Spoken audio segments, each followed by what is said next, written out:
Matthieu, chapitre 24.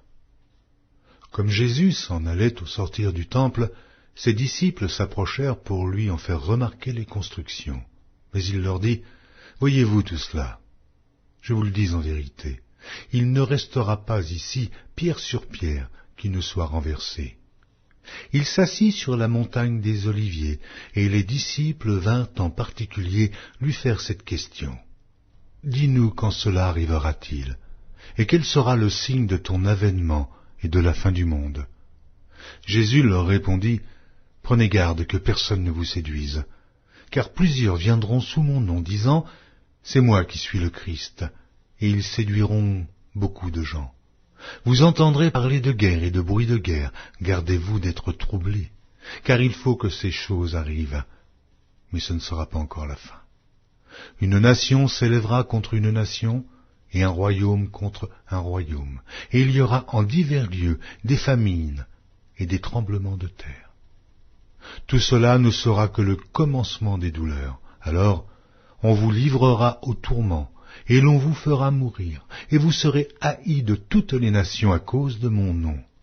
Alors, aussi, plusieurs succomberont, et ils se trahiront, se haïront les uns les autres. Plusieurs faux prophètes s'élèveront, et ils séduiront beaucoup de gens.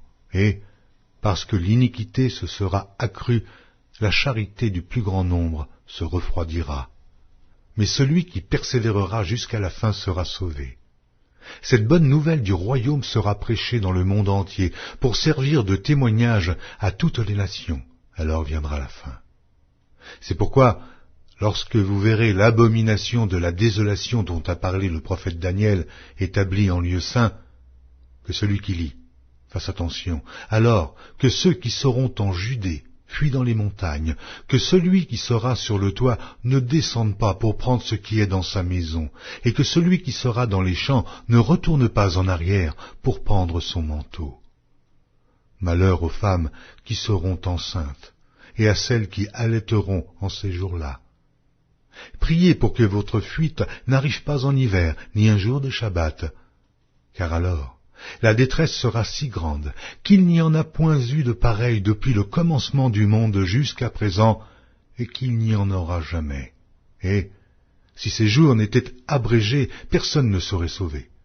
Mais à cause des élus, ces jours seront abrégés. Si quelqu'un vous dit alors, « Le Christ est ici, ou il est là », ne le croyez pas. Car il s'élèvera de faux Christ et de faux prophètes. Ils feront de grands prodiges et des miracles, au point de séduire, s'il était possible, même les élus. Voici, je vous l'ai annoncé d'avance. Si donc on vous dit, voici, il est dans le désert, n'y allez pas. Voici, il est dans les chambres, ne le croyez pas. Car, comme l'éclair part de l'Orient et se montre jusqu'en Occident, ainsi sera l'avènement du Fils de l'homme. En quelque lieu que soit le cadavre, là s'assembleront les aigles. Aussitôt après ces jours de détresse, le soleil s'obscurcira, la lune ne donnera plus sa lumière, les étoiles tomberont du ciel et les puissances des cieux seront ébranlées. Alors, le signe du Fils de l'homme paraîtra dans le ciel, toutes les tribus de la terre se lamenteront, et elles verront le Fils de l'homme venant sur les nuées du ciel avec puissance et une grande gloire. Il enverra ses anges avec la trompette retentissante, et ils rassembleront ses élus des quatre vents, depuis une extrémité des cieux jusqu'à l'autre. Instruisez-vous par une comparaison tirée du figuier. Dès que ses branches deviennent tendres et que les feuilles poussent, vous connaissez que l'été est proche. De même, quand vous verrez toutes ces choses, sachez que le Fils de l'homme est proche, à la porte. Je vous le dis en vérité, cette génération ne passera point que tout cela n'arrive. Le ciel et la terre passeront, mais mes paroles ne passeront point. Pour ce qui est du jour et de l'heure, personne ne le sait, ni les anges des cieux, ni le Fils, mais le Père seul. Ce qui arriva au temps de Noé arrivera de même à l'avènement du Fils de l'homme.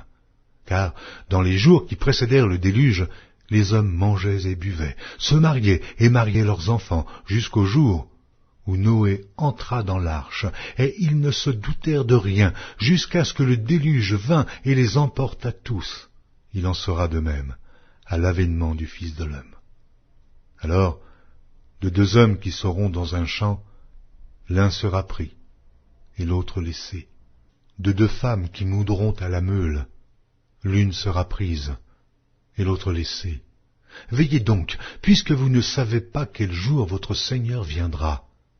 Sachez-le bien, si le maître de la maison savait à quelle veille de la nuit le voleur doit venir, il veillerait et ne laisserait pas percer sa maison.